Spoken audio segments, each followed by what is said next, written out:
Buenos días, es un placer estar aquí con un buen amigo, Joaquín Serrano. Buenos días. Buenos días, Alberto. Tengo en mis manos un libro tuyo que se llama Cantar de la Trashumancia, los 4 yegüeros Camino de la Mancha.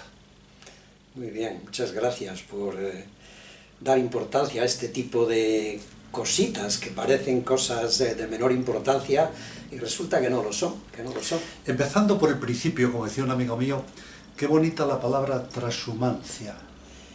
Sí, y quizá hoy mejor que nunca, porque la transhumancia, como era un paso de personas de unas zonas norteñas a unas zonas de sur y de sur a norte, era una vertebración del territorio, era una unión entre todos, un entendimiento entre todos. Qué cosa más bonita hoy día, ¿eh? Yo lo digo porque como tú y yo sabemos latín, Algo. La palabra latina humus significa tierra. Claro.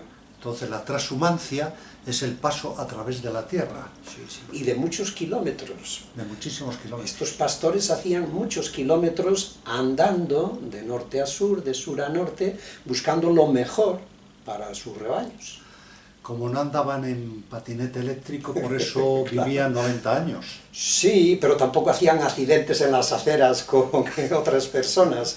Andaban a patita y muy bien. Está muy bien. Tú, Joaquín, hay aquí en el libro una sinopsis de tu currículum que me voy a permitir leer. Joaquín Serrano Serrano fue durante 4 decenios profesor de lengua y literatura de enseñanzas medias y entre 2004 y 2013 dio también clases en la Universidad de León. En el verano del 85 realizó con Simona Fernández una encuesta en Tejerina, León, sobre tradición oral, de la que surgió el libro Romances vivos en la montaña leonesa.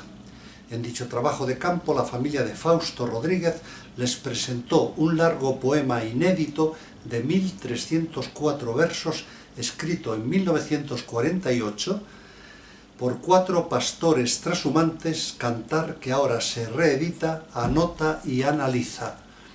Un trabajo arduo el tuyo, ¿eh?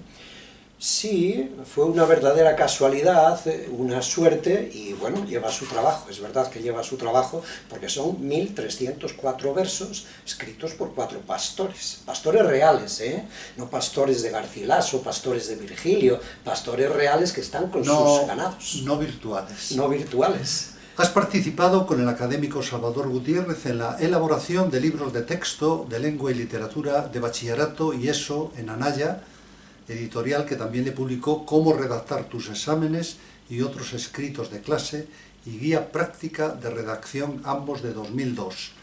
¿Cuánto ha cambiado la enseñanza?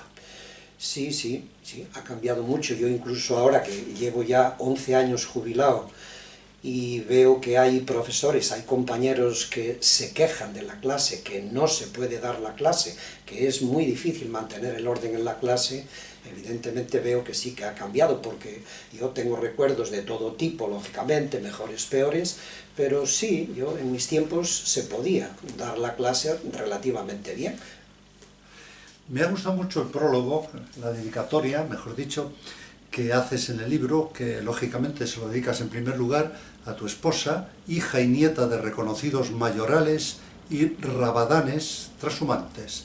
¿El mayoral qué era, la figura mayoral? El mayoral es el jefe de los rebaños que tiene un gran personaje, un marqués, un conde. Podía tener aquel marqués 4 rebaños, 6 rebaños, 8 rebaños, entonces el encargado de todos ellos era el mayoral. Y luego cada rebaño tenía su rabadán. Rabadán, jefe de un rebaño, 1000 ovejas, 2000 ovejas, y mayoral, el que coordinaba a todos esos rabadanes, es decir, a todos los rebaños de un gran señor. También se lo dedicas a aquellos hombres que por el San Miguel, es decir, por estas fechas, por estas fechas, exactamente. Hoy es 1 de octubre de 2023, buscando los mejores pastos para sus ganados, bajaban andando durante un mes desde las frías montañas de León y Castilla hasta las cálidas dehesas de Ciudad Real o Extremadura y subían allá por mayo o junio desde aquellas ya secas fincas hacia los verdes pastizales de nuestros montes y a sus mujeres que durante esos largos meses se quedaban solas en el pueblo de la montaña, con los niños, con los abuelos y con toda la faena de la casa, labranza y ganados, héroes y heroínas cuyas vidas están sin escribir. Qué bonito. Y es verdad, y es verdad. Muchas veces en el tema de la transhumancia se focaliza, y hay que focalizar, claro, en el personaje varón, en el hombre, en el marido, en el hermano, que bajaba y hacía esos 500, 600 kilómetros de transhumancia. Y hay que focalizarlo y hay que decir que era pues, una epopeya. Pero, a su vez, en el pueblo quedaban las mujeres de esos maridos, las hermanas, las hijas de esos... Y esas mujeres que quedaban en el pueblo, pues tenían que hacerlo todo, porque el marido, el hombre de la casa, estaba fuera desde San Miguel, desde ahora, que marchaban, que empezaban a bajar, hasta junio, que volvían, porque tardaban un mes bajando, un mes subiendo, andando, y luego todos los meses que estaban allí. De manera que las dos cosas hay que centrarlas. La vida de esos varones, la difícil vida de esos varones lejos de su casa gran parte del año, y la vida de las personas que quedaban en el pueblo, esas mujeres, esos niños, esos abuelos. Pasa igual con los pescadores cuando se van a grandes mareas, claro, y se tiran 6 meses fuera de sus casas. Exactamente, ¿no? En Galicia eso se ha vivido mucho. Y claro, en Galicia, nuestra cercanísima Galicia, y cuando iban a la guerra y estaban en la guerra, mi padre estuvo en la guerra, estuvo en la mili 2 años y en la guerra 3, 5 años, un mozo de la ribera del Órbigo, 5 años por ahí fuera sin poder arar sus fincas, estar con su familia, etcétera, etcétera. Y los pastores pues les tocó esta otra vida que también es admirable. Una pregunta, ¿este libro de la transhumancia es solo con yeguas o también iban ganado ovino? En este caso, el cantar está basado en la bajada de las yeguas desde Palencia hasta los pastos del sur, el Valle de Alcudia. Pero, lógicamente, los 78 yeguas. Pero, bueno, los rebaños eran de 1000 ovejas, 2000 ovejas. Lo que ocurrió es una cosa rara o excepcional, y es que empezaban en esos años, año 1940 y tantos, en este caso 48, empezaban a bajar ya no andando, sino en camiones, en trenes, primero en trenes. Y entonces bajaron con los rebaños, embarcaron en el tren las ovejas, porque tenían vagones a 3 niveles para llevar muchas ovejas en cada vagón, pero no tenían vagones para las yeguas, que al ser mucho más grandes no podían. Con lo cual quedaron descolgados, es decir, esas 78 yeguas quedaron descolgadas del resto del rebaño. El resto del rebaño bajaba en 2 días, desde Palencia hasta Puerto Llano, y las yeguas pues tuvieron que bajar andando. Y entonces estos 4 pastores encargados de ir con las 78 yeguas, pues tuvieron la ocurrencia, cada tarde, cada noche, de escribir en verso lo que les iba pasando. Un poco lo que narra el Decamerón. Sí, claro, claro. Tuvieron también que separarse por las de noches, familias y luego pues contaban, escribían sus cuentecillos. Sí, pero aquí diríamos que los asuntos son más llevaderos que en el Decamerón, porque el Decamerón tiene, en fin, no es libro para todos los niveles. Bien. Estas normalmente cuartetas, llamas tú asonantadas, ¿no? Que riman en asonante. Hay una aquí muy bonita que habla del alimento, primero espiritual y material, empezando por lo material, primum vivere de inde filosofare, decían nuestros pasados. Dices, todos con gran prontitud echamos mano al fargallo, sacando carne y tocino y chorizos bien curados. Hace falta comer bien para soportar el camino y encargar a los mayorales que nunca falte el vino.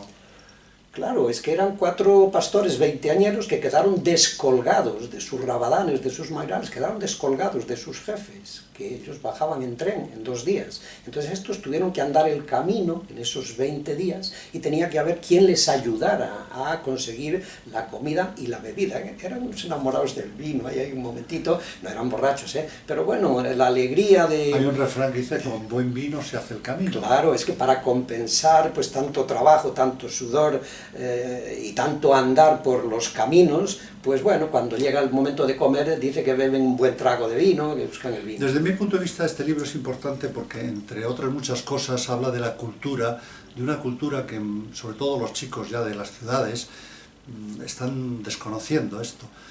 Incluso palabras como fargallo, como mayoral. ¿Tú crees que estos chicos de ahora saben lo que significa eso? Bueno, todos los oficios tenían su vocabulario, su léxico, y si el oficio se va perdiendo también el léxico. Y este es un caso de ellos, evidentemente, porque tenían un vocabulario pues realmente rico, ¿no? En la transhumancia tenían un vocabulario que merece mucho la pena. Perdóname un momentito, pero aquí hay una página donde se dicen pues un montón de palabras de este mundo, y verás qué maravilla de vocabulario hoy ya no usamos, imagínate, ¿no? Nudos, cruces, pasos, puentes, descansaderos, esquileos, fuentes, lagunas, abrevaderos, praderías, puertos, brañas, agostaderos, invernaderos, sendas, cañadas, cordeles, coladas, veredas, chozos, corrales, majadas, mojones, cercas, contaderos, portazgos, etc. Todo vocabulario de la transhumancia que ellos entendían perfectamente, y a ver quién de nosotros controlamos ahora todo eso. Estas rutas de la transhumancia eran las antiguas autopistas para el ganado, ¿no? Porque hay varias, hay sí, sí, y las cañadas reales. Claro, y muy protegidas por el Estado, porque es que la transhumancia era una riqueza inmensa para la nación, es decir, la lana, los rebaños, las contribuciones, todo lo que es la mesta, desde Alfonso X el Sabio, es decir, que la mesta estuvo enormemente protegida durante muchos siglos. Tuvo también sus altibajos en algunos momentos en que protegían más a los labradores que a los transhumantes, o sea, a los estantes que a los transhumantes, porque había ciertos roces entre ellos, siempre claro, lo ha habido. siempre lo ha habido, pero en todo caso la mesta fue pues muy protegida. Y entonces había que proteger el camino, había que hacer la autopista, las cañadas reales. ¿Tú sabes si a través de la transhumancia se generaron algunos matrimonios con los chicos jóvenes? Sí, hubo pastores del norte que se casaron con chicas del sur, evidentemente. Yo conozco todavía algún caso de pueblos de la montaña que no existía Tinder ni esas cosas. Claro, no había esa manera de ligar. La manera de ligar era pues el contacto normal, el conocerse y el decir, oye, pues tal, me gusta. Cuando se encontraban con las lavanderas en algún... Sí, ese fue un caso muy curioso y que lo resolvieron muy bien. Hay que imaginarse, al llegar a Valladolid, a Pedrajas de San Esteban, pues había un arroyuelo allí, unas pozas, y entonces las mujeres, era domingo, y fueron a lavar. 8 o 10 mujeres tendían las sábanas por allí. Entonces llegan 78 yeguas muertas de sed, ¡bum!, van corriendo, claro, a pisotear todas las camisas, sábanas, etc. Entonces las lavanderas se excitaron y ellos, pues, ¿cómo solucionamos esto? Pero lo solucionaron muy bien. Hay unos versos ahí en que lo logran arreglar de la mejor manera posible. Eran muy educados los 4 pastores y, lógicamente, las lavanderas, pues, eran unas buenas chicas, claro, unas buenas chicas. Hay también una cuarteta que dice: se ha echado la noche encima a la llegada a este pueblo. Por no estar la fonda abierta, acampamos al sereno. Eso es una broma, ¿sí? Es una broma porque estos 4 pastores, claro, trabajaban mucho, sudaban mucho, pero tenían su humor, eran jóvenes, ¿no? Tenían 24, 25 años, 3 de ellos, y el otro tenía 10 años más, Tomás, el que era un poco el cabecilla, jefe, y bueno, pues tomaban las cosas con su humor. Entonces eso es una broma, porque evidentemente todas las noches durmieron al sereno, ¿no? No tenían que pedir permiso a nadie, tenían que estar al lado de las yeguas. Eso es una cosa que el lector tiene que ver, tiene que entender que estos pastores no llegaban al hotel de 3 estrellas y allí pedían su cena a la habitación o al restaurante, no. Eran 4 pastores con sus yeguas, llegaban a donde más o menos tenían previsto llegar, donde había un poco de praderíos para que paciaran un poco, y con sus yeguas, pues allí se ponían a comer sus sopas o su pan con chorizo, y hacían su lumbre, y bueno, pues al acabar de cenar y de hacer esa lumbre, se ponían a escribir con un lapicero en un cuaderno los versos que aquí tenemos. Pero hay un verso, una cuarteta, que curiosamente están practicando las comidas que dicen ahora, los expertos en nutrición que hay que comer 5 o 6 comidas, digamos, al día, porque dice, a las 10 de la mañana, todos con grande apetito, estuvimos almorzando para seguir el camino. Claro, Porque hoy, como sabes, el almuerzo prácticamente ha desaparecido.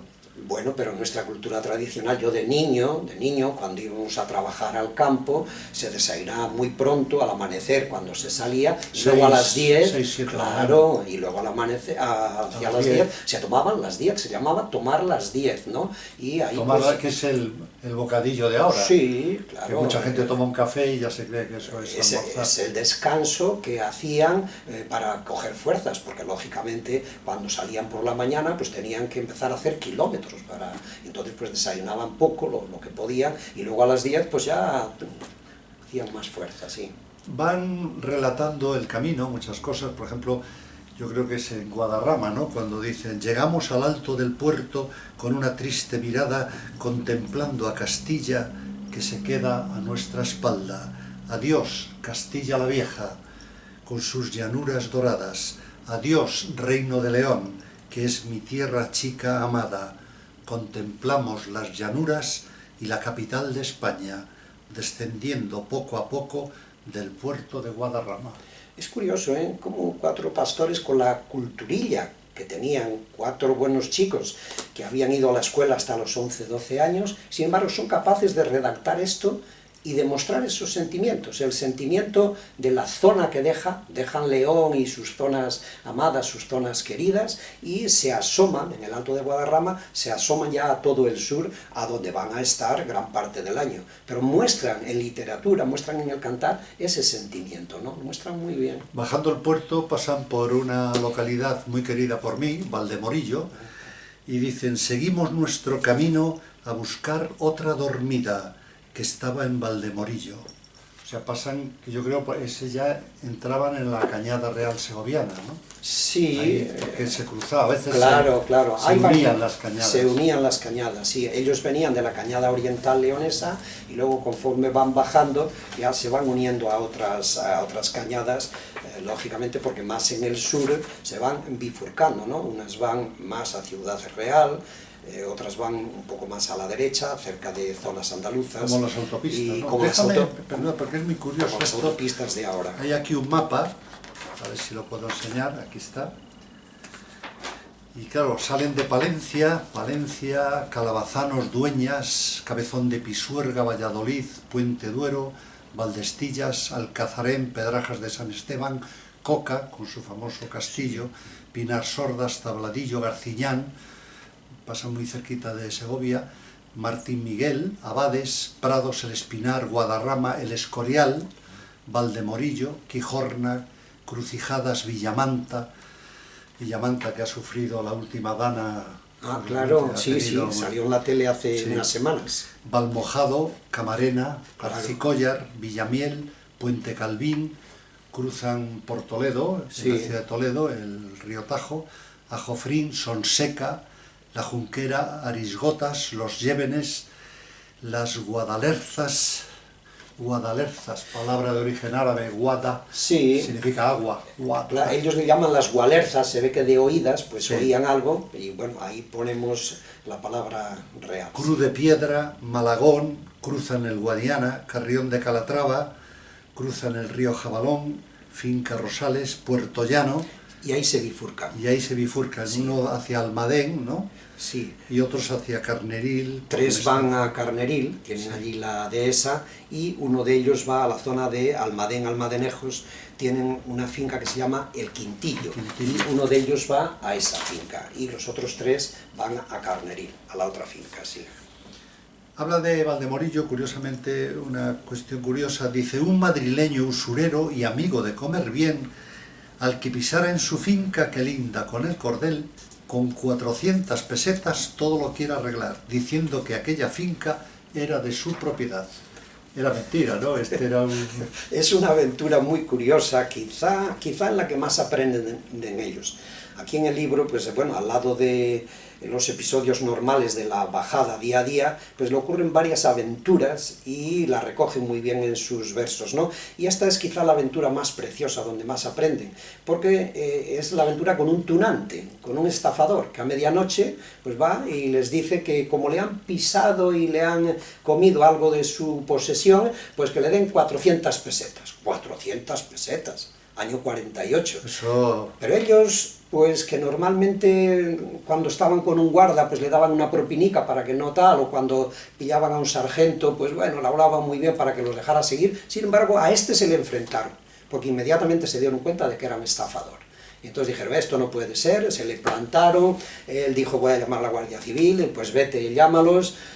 Nada, la Guardia Civil no vino y ellos se marcharon y se acabó el cuento. Pero aprendieron porque son chavales, 23, 24 años, pero se han dado cuenta de que ese es un tunante. Un estafador. Un estafador. Claro, ellos el mes ese que bajaban no podían afeitarse o no se afeitaban y les crecía la barba, lógicamente, tenían unas pintas, lo dice aquí, dice, después de habernos lavado nos miramos al espejo y acariciamos la barba que nos llega hasta el pecho. Normal, pero si además de estos 20 días desde Palencia ya llevaban 7 desde los puertos de León, porque ellos habían bajado desde los puertos de la montaña oriental leonesa en 7 jornadas hasta Palencia, y luego desde Palencia hacia abajo otros 20 días, así que están un mes. Entonces o se afeitan alguna vez o se lavan en algún río, o bueno, tendrán su apariencia. Pero es que lo curioso es que lo cuentan y lo cuentan ellos, con humor. Alguien les habrá contado que el señor Mío Cid también tenía la barba larga, porque dice, son hombres de mediados del siglo XX y nos hace pensar en aquel héroe de siglos medievales, Mío Cid, que también tenía tan larga la barba y prometía no meter en ella la tijera ni cortar un pelo hasta que hablasen de ello moros y cristianos. Claro, es que era el ser la gran persona, que nadie pudo contigo, nadie te mesó la barba, ¿no? Ahora tenemos un suceso aquí en Madrid de hace 2 o 3 días, ¿no? Donde va alguien y le toca la cara a otro, ¿no? Pues aquí en este caso no se dejan tocar la barba, no se dejan mesar la barba, y ellos cuando ya ven oportuno, cuando están en Puerto Llano, que ya es un pueblo más grande, van a cortarse la barba ellos por su cuenta. Pues hablando de esa reflexión que has hecho de que un político le toca la cara a otro de una manera que todo el mundo nos hemos sorprendido, ¿no? Porque lo cortés no quita lo valiente. Hay un juego de palabras muy bonito que tiene también un significado político actual. Dicen ellos, España sería buena si una mancha no tuviera, pero tampoco tendría vino si la mancha no existiera. Es curioso, ¿eh? Pero 4 chicos que habían estudiado hasta los 11 años, y sin embargo son capaces de hacer repeticiones, paralelismos, quiasmos, hallazgos metafóricos, hallazgos literarios.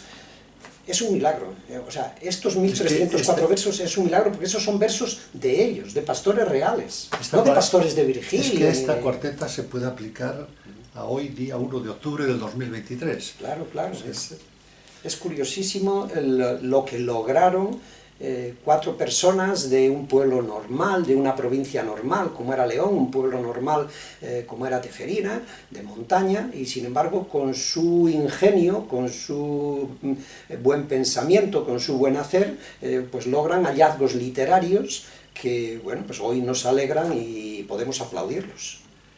Y para acabar, Joaquín, hay unos versos dedicados al patrón de España, de las Españas. Claro. A nuestro Santiago Apóstol y también patrón de España, que sigue siendo patrón de España, aunque algunos no lo quieran, pedimos solicitud para explicar esta plana.